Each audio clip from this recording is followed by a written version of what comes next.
For us, our rain chances and the potential for severe weather as you're taking a live look outside through a Hyatt Regency camera there. A lot of cloud cover for us today. Yeah, we are following a lot when it comes to rain tonight as well. Yeah, it is a weather alert day. Let's get straight to our weather team with meteorologist Devin Lucy and the warnings and watches that are in effect. Devin? That's right. Good news is we don't have any warnings in effect at this time, no alerts. The only thing is a watch, and we'll get to that. But first, meteorologist Derek Sibley helping out running Doppler radar. Meteorologist Jim Scion's been updating the web. We've got Facebooks coming our way.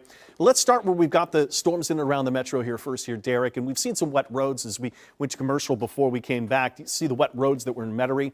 Bucktown, we've seen these heavier showers and downpours move through. Haven't seen a whole lot over CBD or even to the West Bank just yet. Wagaman, maybe to West Wego, seen a shower move through.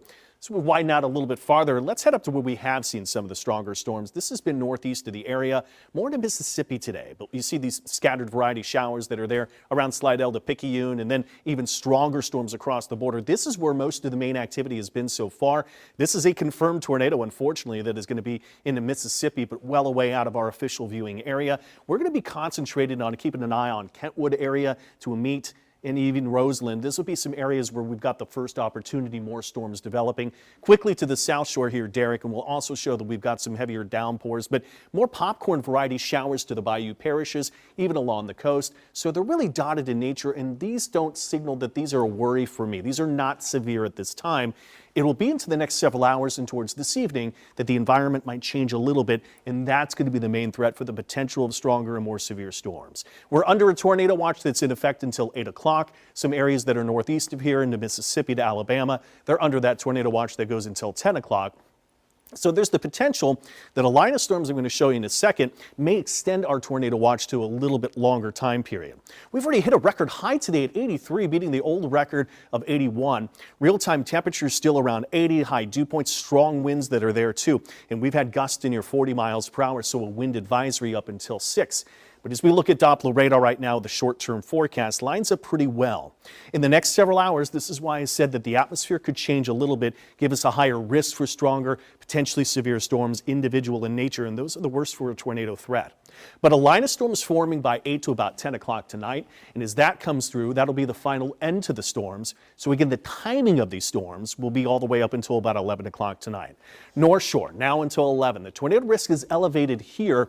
We're under levels 2 and 3, what we call slight and enhanced risk, and stronger tornado chance northeast of here. But for the metro, we're under what's called the slight risk of storms, and our threat is from now up until about 11 until that line completely moves through. The damaging winds come after the heavy rain and flood risk, which is still the main threat, and the same for the river parishes here too. Timing is now up until 10 when that final line will move through. The threat goes down a little further when we get to the bayou parishes, timing now to 10. Levels 1 and 2 risk is more of a heavy rain threat. And then where we've got the lowest level threat will be towards the coast, Grand Isle, Lower Plaquemines, but a little bit longer duration potential that we got those storms to move through. And we do see that there could be that heavy rain threat, which is why the change has been made to our localized flood potential levels 1 and 2. Here's how I break it down. The main threats still for everyone are the heavy rain and flood risk, especially when the line moves through. But we still have to watch that heavy rain or that strong wind and tornado threat to wrap things up here too. So that kind of gives it the timing now up until 11 and really watching for that flood risk. Meteorologist Derek Sibley taking over now, though. We have another potential for storms even further down the line this weekend that could also pose a severe risk too.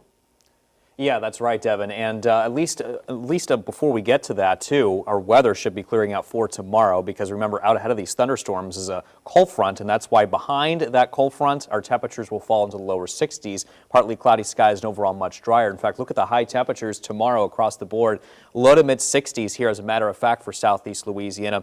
And actually, that's where we should be for this time of the year. Average high is around 66.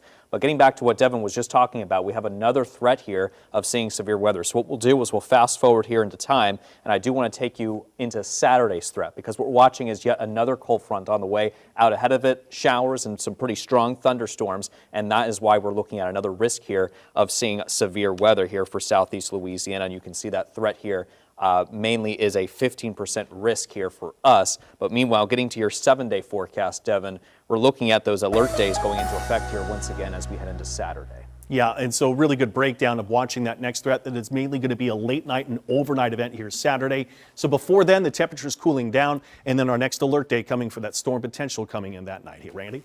Well, still ahead, we are raising awareness